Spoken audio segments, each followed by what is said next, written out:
In this video, I'm going to talk about how to create a new background in case you just want to use a colored background and you want to cut out a subject.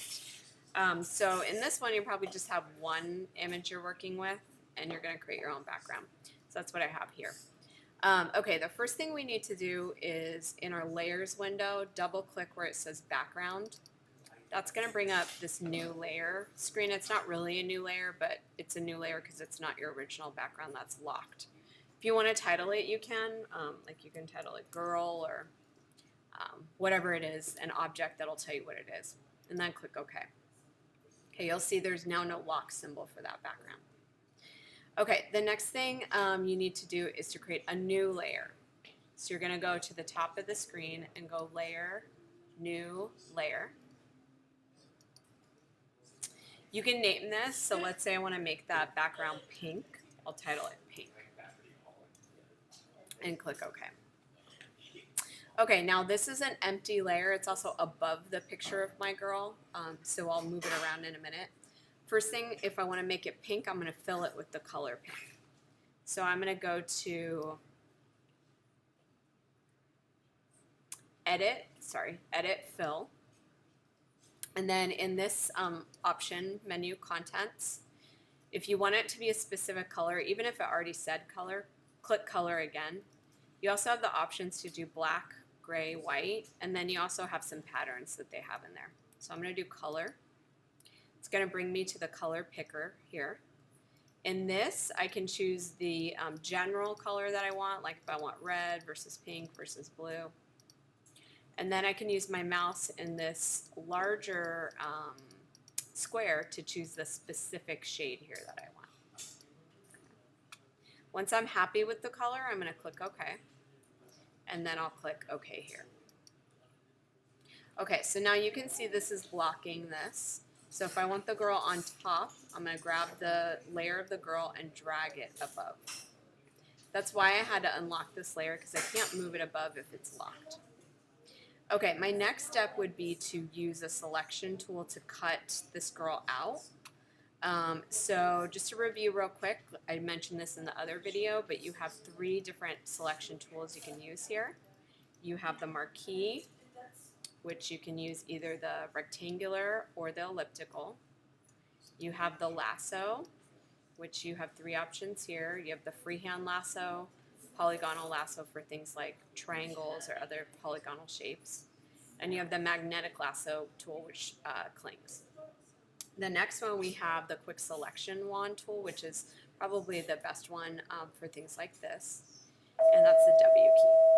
Okay. So I'm going to click this and make sure I'm actually on quick selection. Okay, so again, to review real quick at the top, when you have these tools, especially the quick selection, you have some options. So I'm going to go deeply into the quick selection.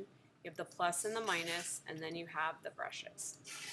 So if I'm trying to choose her, I have to select the plus and I have to choose a brush that will work. I'm just going to do a real quick job just for the purpose of this video. Okay, if you find something is selected you don't want, then you can do the minus. And I may have to switch if I want a real precise selection, switch between bigger and smaller brushes here. Okay, once I have something selected that I want, then I'm going to click the select and mask. And again, this is just a very sloppy job just to give you an idea. Up here in view, I switch to overlay. And then again, this is a review from the last video. I can use these 3 tools to refine my selection. So this is just the magic wand again with the plus or minus and the brushes. So I can like bring her hair back in here. I can use the minus to get rid of this chunk. Okay, and then I can use these tools to clean up the edge, which I probably need to zoom in to do that. Okay, so I can smooth out or clean up an edge with these different options here. Okay, your real project, you do a much cleaner job. But the purpose of the demo, I just want to show you the possibilities. Okay, so I'm just going to clean up this like one edge here.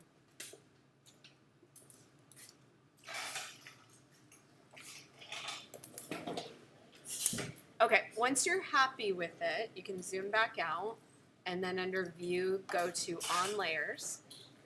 And you also have some additional options here because now you can see what it's going to actually look like.